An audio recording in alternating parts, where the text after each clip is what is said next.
میں اب C P S chair person professor Farida Khanum کو انوائٹ کرنا چاہوں گا کہ وہ یہاں پر آئیں اور اپنا میسج دیں. بسم اللہ الرحمن الرحیم وصلی اللہ علی النبی الکریم. رب اشرح لی صدری ویسر لی امری واحلل عقدۃ من لسانی یفقہوا قولی. آج جب ہم اس بلڈنگ کے اندر نہیں بولا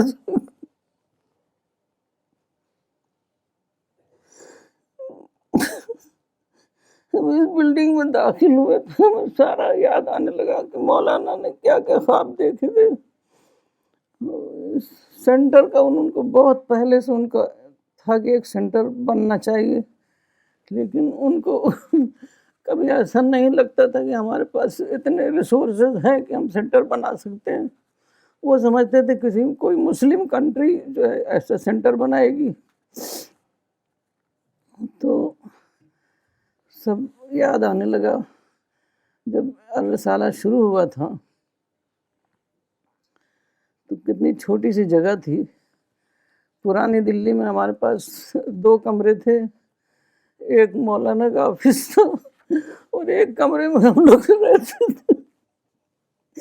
اسی میں الرسالہ شروع ہوا تھا. تو کیسے کیسے اللہ تعالیٰ نے آج یہاں تک پہنچایا. 2 ہماری کلاس میٹ تھیں، 2 لڑکیاں، وہ آ کے کام کرتی تھیں دفتر کا. پیکٹ ہم لوگ بناتے، پوسٹیج اسٹیمپ لگاتے اور ثانی اثنین باہر کا کام کرتے. تو اس طرح کئی سالوں ایسے ہی چلتا رہا. ہم کو اتنا زیادہ اس وقت سمجھ نہیں تھی، بس وہ کام تھا. ابا سے اٹیچمنٹ تو سبھی لوگوں کو تھا، تو کام تھا وہ ہم لوگ کر رہے تھے.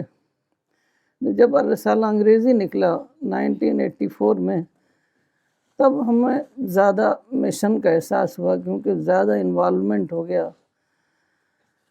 اب اس وقت ہماری انگریزی ایسی نہیں تھی کہ ہم الرسالہ نکال سکتے یا کتابیں تیار کر سکتے. تو اللہ تعالیٰ نے ہر قدم پر اللہ کی ایسی مدد آئی کہ انتھنکیبل ہے. تو ثانی اثنین نے ایک انگریز لیڈی تھیں اینا کھنہ، وہ she was married to Prem Khanna. تو انہوں نے ثانی اثنین نے ان کو ڈسکور کیا. پھر ہم لوگ ان سے تھوڑا انگریزی شروع میں ہم نے پڑھی بھی، بعد میں آرٹیکل ٹرانسلیٹ کر کے ہم اور کتابوں کا کام کر کے ان کو دیتے رہے. وہ بہت ہی آنیسٹ تھیں، بہت دل سے کام کرتی تھیں. تو انہوں نے سارا کبھی ایڈٹ کرتی، کبھی ریوائز کرتی، ہم لوگوں کو ایکسپلین کرتی کہ اس میں کیا غلطیاں ہیں. تو ان کی وجہ سے آج جو ساری انگلش کی کتابیں تیار ہوئیں اور ہم لوگ تیار ہوئے. تو انہوں نے بہت محنت کی. اللہ تعالیٰ ان کو اس کا جزائے خیر عطا فرمائے. اب وہ ختم ہو چکی ہیں، دنیا میں نہیں ہیں. تو یہ جو پورا دور تھا یہ مشن کے استحکام کا دور تھا. تو مولانا جو ہیں برابر لکھ رہے تھے، لیکن اس وقت ان کا زیادہ جو ہے فوکس تھا وہ مسلم اورینٹڈ تھا، کیونکہ مسلمان بہت نگیٹو ہو گئے تھے. بعد میں ان کو جو فساد ہوتے رہتے، تعلیم حاصل نہیں کرتے تھے، کہتے تھے یہاں ہمارے لیے مواقع نہیں ہیں. تو یہ سارے کام ان کو لگا کہ زیادہ پرائرٹی بیسڈ ہیں، تو وہ اس کو کرتے. مسلمانوں کے لیے ملاقاتیں کرتے، تقریر و تحریر میں ان کو سمجھاتے کہ اپرچونٹیز کو دیکھیں نہ کہ پرابلمز کو دیکھیں. تو فسادات جو ہیں بہت ہوتے تھے. ہم پرانی دلی میں رہتے تھے، آئے دن بس کرفیو لگا رہتا تھا. تو وہ انہوں نے ان کو سمجھایا، ملاقاتیں کی، سفر کیے، کتابیں لکھی، آرٹیکلس لکھے، اور یہاں تک کہ مسلمانوں کو سمجھ میں آ گیا کہ یہ کوئی طریقہ نہیں ہے ترقی کرنے کا. پھر ان کو سب اصول بتایا. خاص طور پر جو ہم لوگوں کو ملا ہے مولانا سے وہ وزڈم، اور جس کو ہم پریکٹیکل وزڈم کہہ سکتے ہیں، کہ اس سے صبر کا کیا مطلب ہے. پہلے تو لوگ جانتے تھے صرف حکم ہے، ڈوز اینڈ ڈونٹس کو فالو کرنا. تو لیکن انہوں نے بتایا کہ اس میں ہی زندگی کا اور دنیا کا اور آخرت کا راز چھپا ہوا ہے. صبر، برداشت، پرووک نہ ہونا، اپرچونٹیز کو ڈسکور کرنا، اپنی پرابلمز کو جیسے انما العسر یسرا انما العسر یسرا قرآن میں جو آیا ہے کہ اپارچونیٹیز اس سے زیادہ ہیں عسر سے، تو اس طریقے سے ان کو سمجھایا بہت. تو اب جو ہے مسلمانوں کی سمجھ میں آ گیا ہے، ایجوکیشن وغیرہ میں بہت تیزی سے آگے بڑھ رہے ہیں، تک ہر فیلڈ میں آگے بڑھ رہے ہیں. پھر اس کے بعد جو مشن کا جو نیا فیز آیا ہے وہ 2001 سے آیا. تو پہلے دن شاید رات کو 8 بجے کا ٹائم تھا، تو مسٹر رجت ملہوترا اور مس پریا ملک ابا کے پاس آئیں اور انہوں نے کہا کہ ہمیں سچائی کو سمجھنا ہے. تو اس وقت شاید میں کمرے میں نہیں تھی. بعد میں مولانا نے مجھے بتایا کہ ایک مس پریا ملک آئی تھی اور بہت ذہین لگ رہی تھی مجھے. تو بہت ہی شوق سے ابا نے ان کے سب سوالات کو سنا. پھر اس کے بعد نغمہ صدیقی، نودیپ کپور، تو یہ سب لوگ آتے رہے. تو اس کے بعد پریا ملک کے آنے سے ایک نئی اپروچ آئی، ایک یونیورسل اپروچ، کیونکہ وہ ان کے جو سوالات ہوتے تھے وہ اب مولانا کو نئی سوچ پر مجبور کرتے تھے. تو وہ کہتی تھیں مسلم رائٹرز کی کتابیں ہمیں ایڈریس نہیں کرتی، کیونکہ وہ ہر چیز کا ریشنل ایکسپلینیشن چاہتی تھیں. ہم لوگ تو بھائی جو چیزیں ہیں کتابوں میں اس کو ہم مانتے تھے. وہ کہتی تھی مطلب طرح طرح کے سوالات ان کے ہوتے تھے، جیسے دنیا میں اتنی سفرنگ کیوں ہے، اتنا پرابلم آف ایول اتنا کیوں ہے، خدا تو ارحم الراحمین ہے، تو ایسا کیوں ہے. اس طرح کے سوالات اٹھاتی تھیں وہ.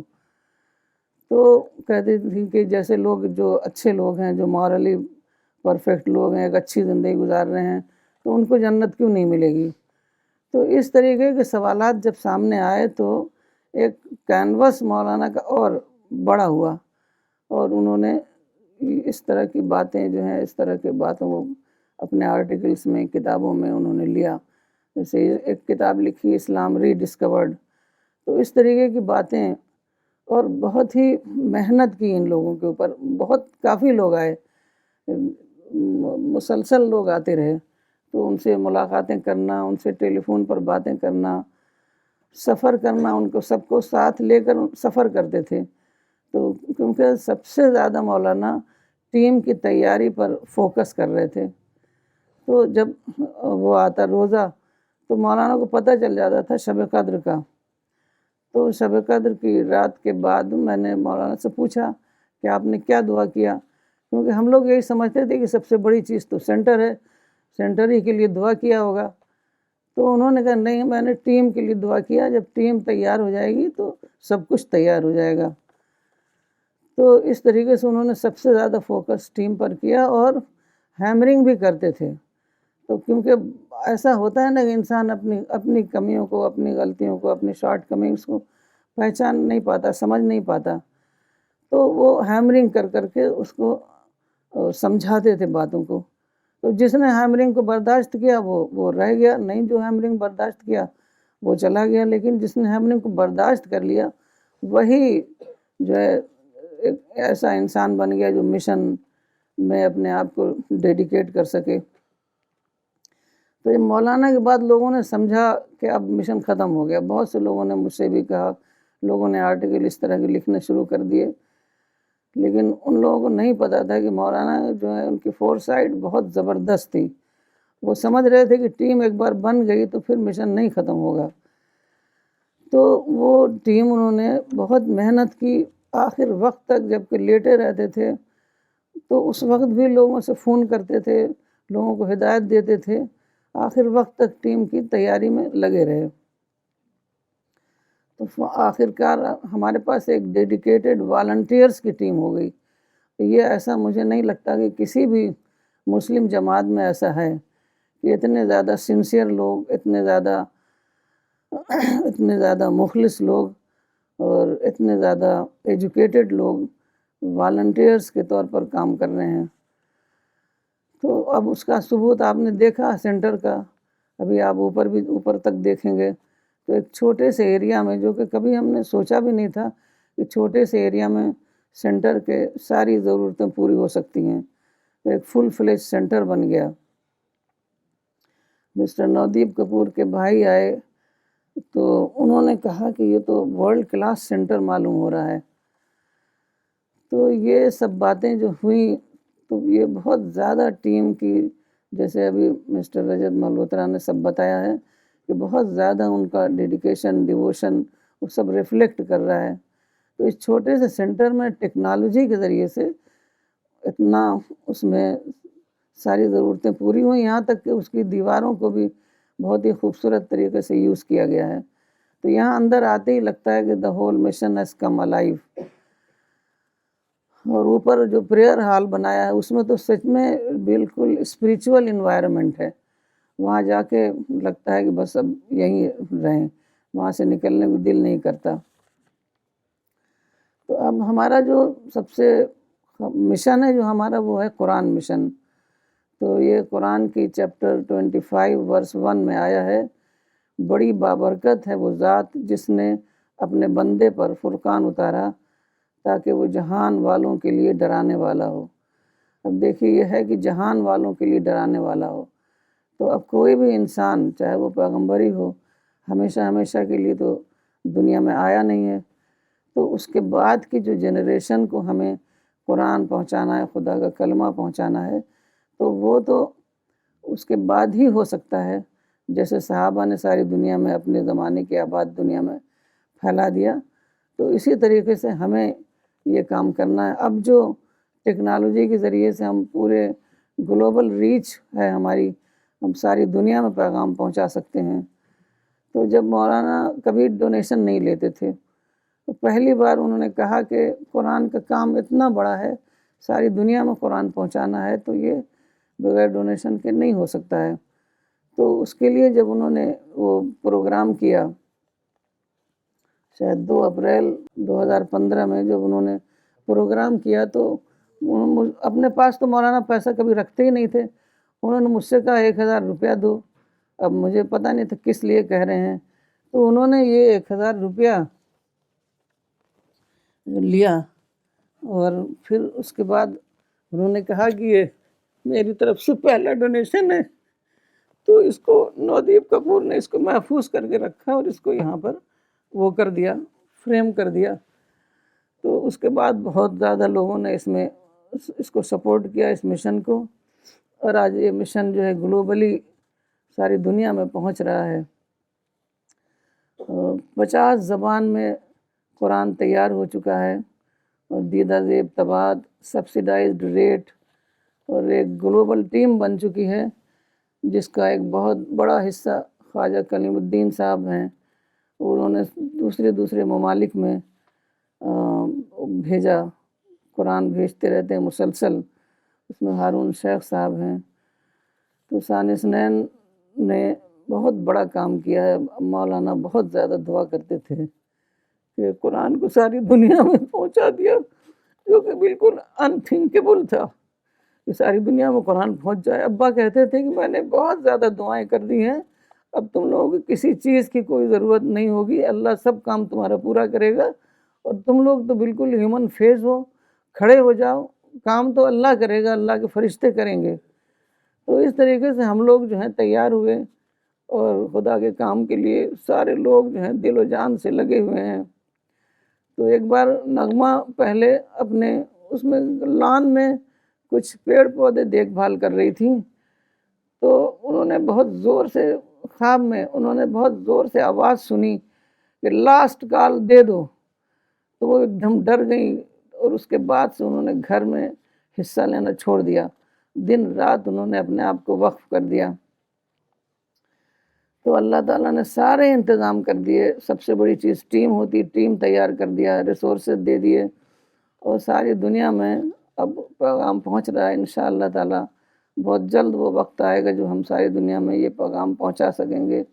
اب ہمیں بلڈنگ بھی اللہ تعالیٰ نے دے دیا. مولانا نے دونوں بلڈنگ قرآن اس کام کے لیے، قرآن مشن کے لیے وقف کر دی ہیں. تو ایک بلڈنگ تو 2 اپریل 2015 کو انہوں نے وقف کی، دوسری بلڈنگ 2 اپریل 2016 میں C29 نظام الدین ویسٹ. تو ابھی میں نے 4-5 دن پہلے خواب دیکھا کہ مولانا میرے پیچھے ہلکی سی دکھائی دے رہے ہیں، مطلب جیسے ہوتا ہے کلیئر دکھائی نہیں دے رہے ہیں، لیکن ایک شبیہ ہوتی ہے نا وہ. اور مجھے ایک چابی دیا، چابی ایک دم کلیئر دکھ رہی ہے کہ ایک چھلا ہے، اس میں 2 چابیاں ہیں، ایک تھوڑا بڑی چابی ہے، ایک تھوڑا چھوٹی چابی ہے. تو وہ چابی دے رہے ہیں، تو مجھے یہ سمجھ میں آیا کہ یہ چابی انہی دونوں بلڈنگوں کی چابی ہے، اور یہ اللہ تعالیٰ کی طرف سے یہ بلڈنگیں ہمیں دی گئی ہیں. تو ہمیں اس کا پورا لحاظ اس کا رکھنا ہے کہ اللہ تعالیٰ نے ہر ضروری کام کو کر دیا ہے. اب ہمیں صرف کھڑے ہو جانا ہے. کام تو سارے فرشتے کر رہے ہیں.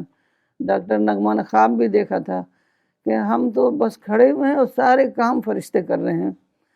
تو کیونکہ یہ جو نیا زمانہ آیا ہے انٹرنیٹ کا، سوشل میڈیا کا، گلوبلائزیشن، کمیونیکیشن کا دور، یہ سب مولانا کہتے تھے کہ یہ اسی مشن کے لیے آیا ہے. کیونکہ اللہ کی یہ سنت ہے کہ قیامت سے پہلے، قیامت جب تک نہیں آئے گی جب تک کہ ساری دنیا کو خدا کا پیغام نہ پہنچ جائے. تو اب خدا کا پیغام ان تمام سہولتوں کے بغیر پہنچ نہیں سکتا تھا. اور دوسرے لوگوں کو جن کے پاس ریسورسز تھے، انہوں نے کبھی دعوی ورک کو کوئی اہمیت ہی نہیں سمجھی. تو اللہ نے اس کے لیے CPS کو چنا ہے، اور اس کی ان کو پورا ریئلائزیشن ہے کہ ہم خدا کے چنے ہوئے بندے ہیں، جس کو مخلص بندے ہیں، اور اللہ تعالیٰ ہم اس پیغام کو ساری دنیا میں ہمارے ذریعے سے پہنچا دے گا. اور اس کا بہت بہت بڑا اجر ہے جو ہے قیامت کے دن، کہ اللہ تعالیٰ خود فخر کرے گا کہ یہ بندے جن کو جو پیغمبر نہیں ہیں، اس کے باوجود ان لوگوں کو سچائی کا ریئلائزیشن ہوا، اور انہوں نے ساری دنیا میں سچائی کا پیغام پہنچایا. تو اب ہمارے پاس کوئی ایکسکیوز نہیں ہے. ہمارے پاس پورا لٹریچر ہے اور تمام ریسورسز ہیں، کیونکہ جو کچھ چاہیے، سب سے بڑی چیز اب جو ہے وہ ٹیکنالوجی ہے. تو مولانا نے آخری وقت میں کہا تھا، جیسے کہ مسٹر رجت ملہوترا نے بتایا، آخری وقت میں کہا تھا کہ میں سب کچھ اللہ تعالیٰ دے گا. میں نے بہت دعائیں کی ہیں، بس اختلاف سے بچنا ہے. کیونکہ رسول اللہ صلی اللہ علیہ وسلم نے بھی یہی کہا تھا کہ اختلاف سے بچو، سب کچھ اللہ تعالیٰ نے کر دیا ہے. تو انشاءاللہ تعالیٰ ہم لوگ اختلاف نہیں کریں گے، اور سب لوگوں کو اس کی وہ کرنا چاہیے، اس کو اچھے طریقے سے سمجھ لینا چاہیے کہ ہم لوگوں کو، جن لوگوں کے اوپر سچائی واضح ہو گئی ہے، اسے اختلاف نہیں کرنا ہے، ورنہ ہماری اللہ تعالیٰ کے ہاں پوچھ ہوگی. تو اس وجہ سے ہمیں بس یہی کرنا ہے. کام تو سب ہو ہی رہا ہے، بس اختلاف نہیں کرنا ہے ہمیں. ایک اور حدیث ہے، جس نے اختلاف ختم کر دیا اگرچہ وہ حق پر ہو، اگرچہ وہ حق پر ہو، اس کی ذمہ داری میں لیتا ہوں، وہ جنت میں جگہ پائے گا. اب اس سے بڑا اور ہمارے لیے کیا ہو سکتا ہے؟ اس سے بڑی چیز کیا ہو سکتی ہے کہ صرف اختلاف وقتی ہوتا ہے. تھوڑی دیر میں ہمارا کبھی کبھی ایسا ہوتا ہے، کسی بات میں غصہ آ گیا، وہ تھوڑی دیر میں ختم ہو جاتا ہے. تو ہم کو اختلاف ختم کر کے اپنے آپ کو اس خدائی مشن کے لیے وقف کر دینا ہے. میری دعا ہے کہ آخری دم تک ہم لوگ اپنے کلمے کو تمام لوگوں تک پھیلانے کی ہمیں توفیق ملے، اور جنت میں ہمیں مولانا اور تمام صدیق لوگ، شہداء اور صالحین کی رفاقت عطا فرمائیں. آمین.